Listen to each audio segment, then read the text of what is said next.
So I'll get to that in just a second. I'll give you just one example. I handed Dorian Nakamoto 50 Bitcoin. I haven't slept very well since then because I spent 2 hours teaching him how to do basic security, and he doesn't know how to use an internet web browser. He's definitely not Satoshi. No question about that. If you've ever tried to teach your grandma how to use a web browser, you know what I'm talking about. This is someone who comes from the previous generation of computing, mainframe computing, not the internet generation, does not know any of the browser paradigms, design paradigms, navigation paradigms. Like, for example, the things that are underlined are clickable. Just simple things, right? So how do you teach someone like that how to do basic Bitcoin security?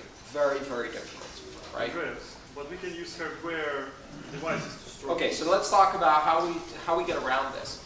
We're basically going to see a couple of different ways we get around this. The first one is we're going to see the implementation of root of trust hardware platform modules, whether those are hardware wallets or they're trusted platform modules built into devices. So for example, a TPM on a laptop that stores the keys, runs the cryptographically secure pseudo-random number generator, and does transaction signing and elliptic curve operations right on the chip, tamper-proof chip built in. If the keys never leave that chip can be secured. So you basically have, within the general purpose operating system, you have a trusted root, a hardware device inside, which does key storage and transaction signing. And then you just send it a transaction, and it will prompt you for a token or a fingerprint swipe or something like that. And when it does that, it's completely bypassing the operating system. So it's using the hardware display to overlay something. It's taking hardware keyboard or hardware fingerprint scanner without involving the operating system at all. An alternative is pure hardware devices like Trezor or other hardware wallets like that, which basically do Bitcoin operations on the device. A little OLED screen, maybe a little ping keypad, etc. We're going to need devices like that, hardware wallets, to make Bitcoin usable by regular people.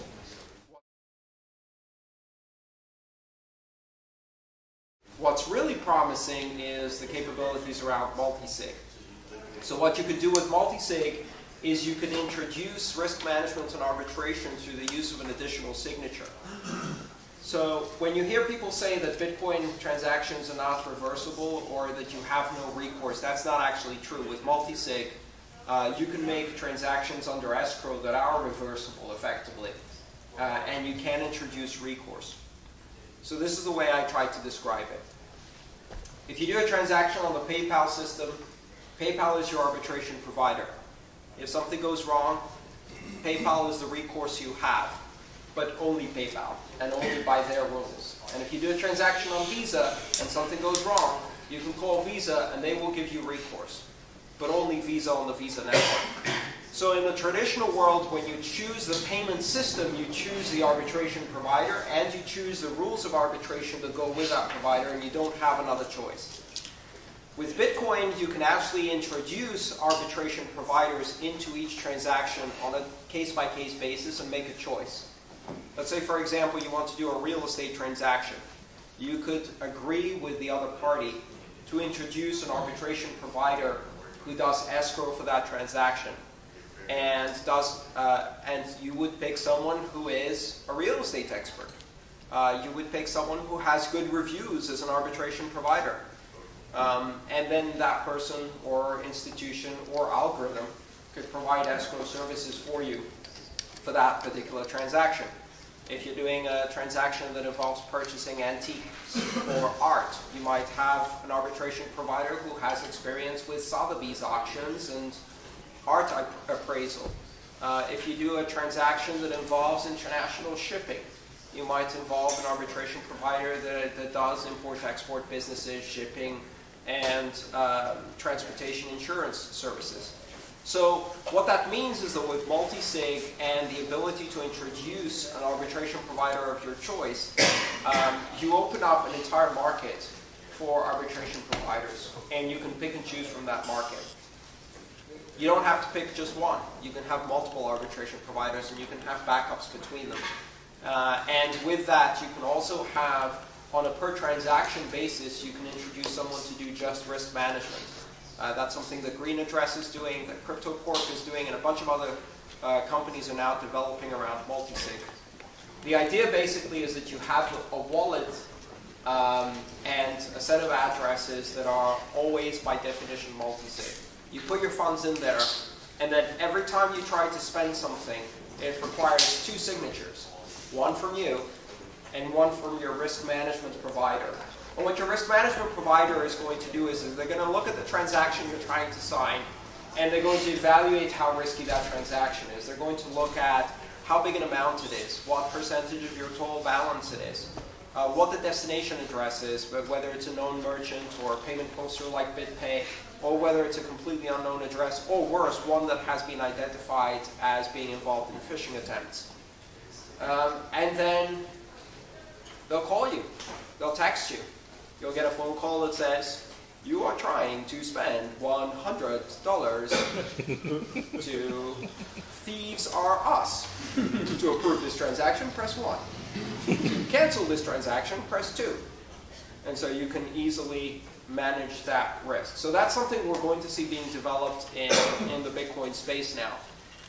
The way to look at this is really interesting. The way to look at this is we're reintroducing the recourse capabilities, the arbitration capabilities, the escrow capabilities, and the risk management capabilities of traditional financial services environments. But we're doing them in a market-based way where the choice of provider is completely independent of the payment network and can be done as a negotiation at the point of the transaction creation on a per transaction basis, custom to the type of transaction you're trying to do, from a wide open market of providers of these services. And you can do it programmatically, which means we're going to have a lot more flexibility to do schemes that are less centralized, less controlled by big monopolies, and more flexible to address the needs. So multi-sig is huge. Here's the thing. Multi-sig was first introduced as a technical proposal in November of 2012. It was first introduced with the soft fork in November of 2013. And that's when transactions started being mined that supported multi-sig.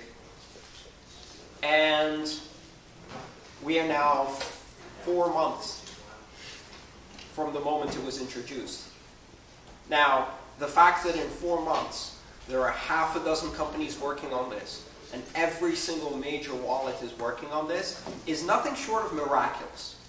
In financial services, an innovation like that would take 10 years to roll through all of the infrastructure. We're doing in 4 months what it would take a decade to do in financial services. And you're already seeing providers like Reintroducing and CryptoCorp and BitGo and others do it. Part of the reason it took so long is because if you start doing multi-sig on a large scale, you can't do it with non-deterministic addresses. It gets too complex to manage. What I mean by non-deterministic addresses, that means if you generate private keys through a roll of the dice by randomly generating a private key each time, then keeping sync between the keys you're generating for part of the multi-sig and the keys somebody else is generating for part of the multi-sig, and then managing all of these keys becomes very difficult. Multi-sig actually encourages the one address per transaction or one key pair per transaction mentality in Bitcoin.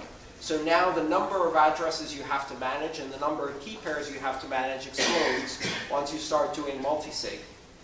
And because you're not just managing it for one signature, but you're managing it for 2 or 3 different signatures, so you've got 3 times the number of addresses per transaction, and you're doing a second one per transaction or 3 separate ones per transaction.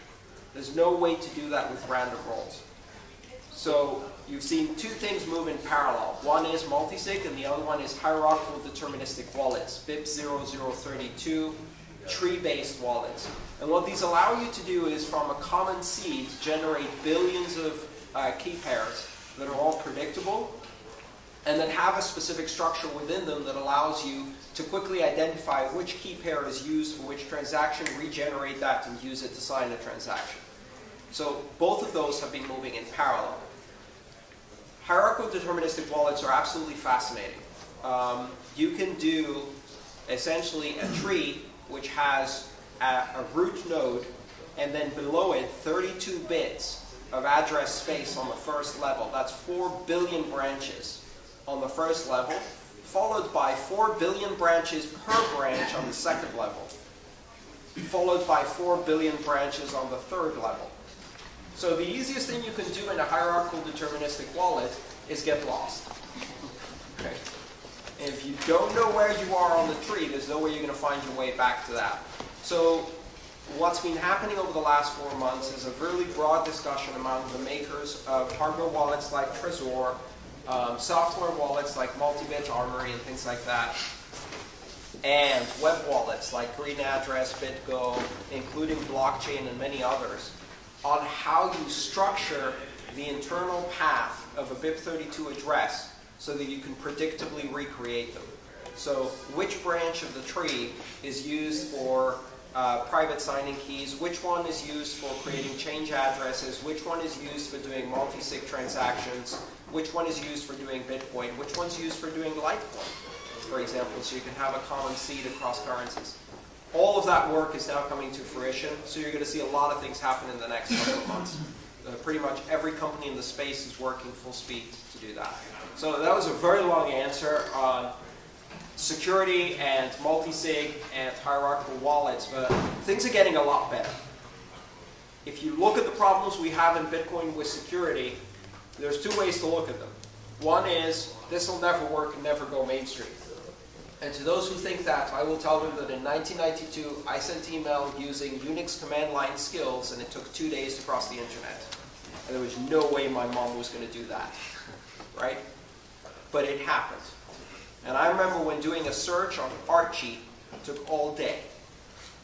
And you couldn't find anything on the internet. And if you go back long enough, you're going to find articles in Wired magazine that said the internet will fail because we'll never be able to search and find anything. So those who see those as problems are missing the point. The point is that you take that problem and you solve it, you've got a $10 billion industry. You've got the next Google, right? You solve search. You solve email, you've got the next Gmail. So what we should be thinking about is, if you have a problem in Bitcoin security, and you solve it with hardware wallets, that's a $1 billion industry. If you solve it with hierarchical deterministic wallets, that's a $1 billion industry. If you solve multi-sig, that's a $1 billion industry. If you solve arbitrage, escrow, and risk management services in an open market, and create a marketplace for those services, that's a $100 billion industry right there. So there are opportunities for entrepreneurs to solve these problems now. They're not just problems.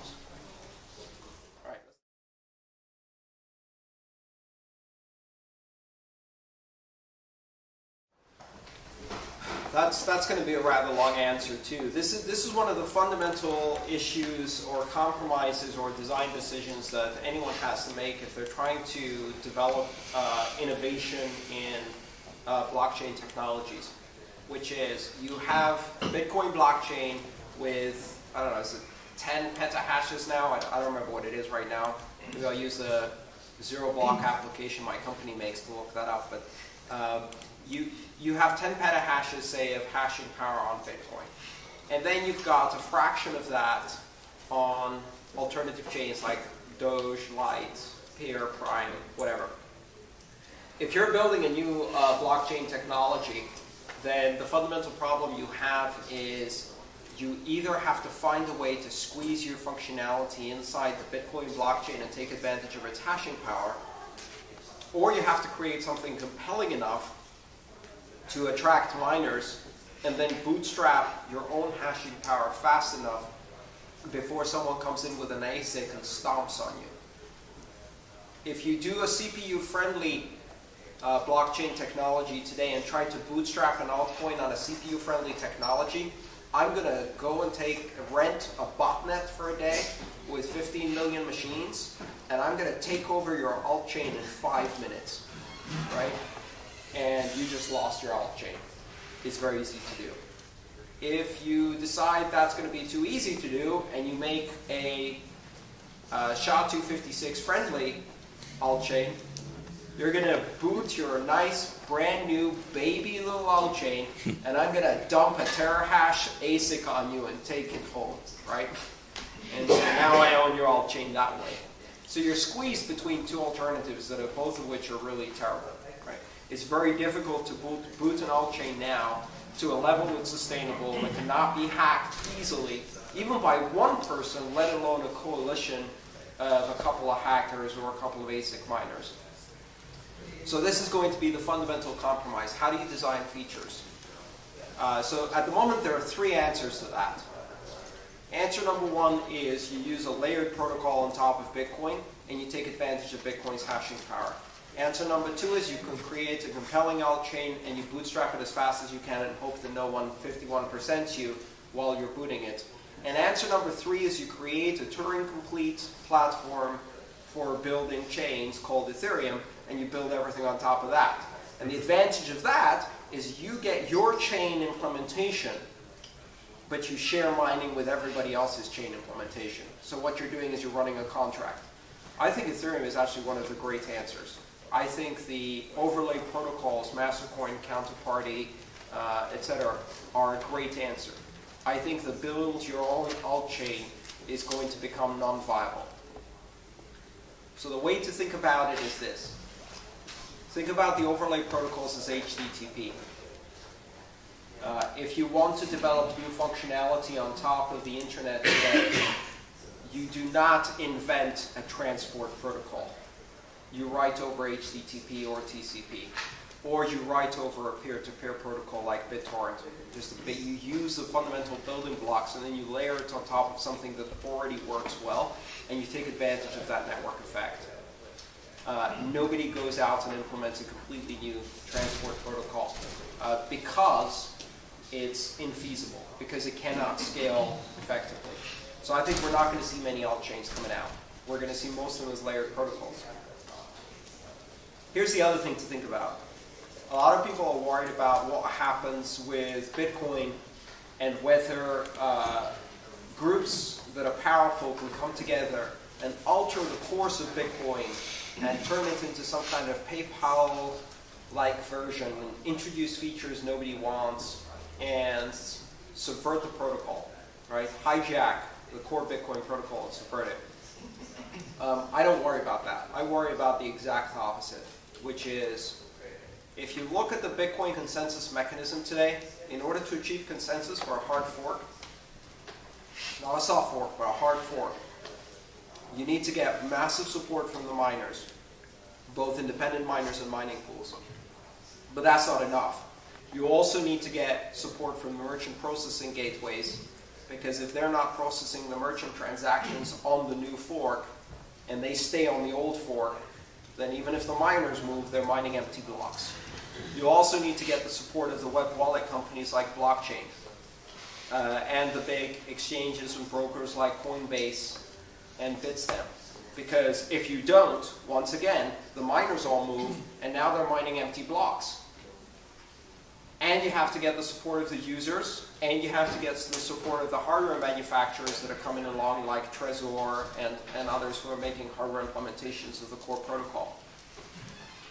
So in order to actually do a hard fork in Bitcoin, we've gone from persuading the miners to persuading 5 constituencies that all have power of consensus.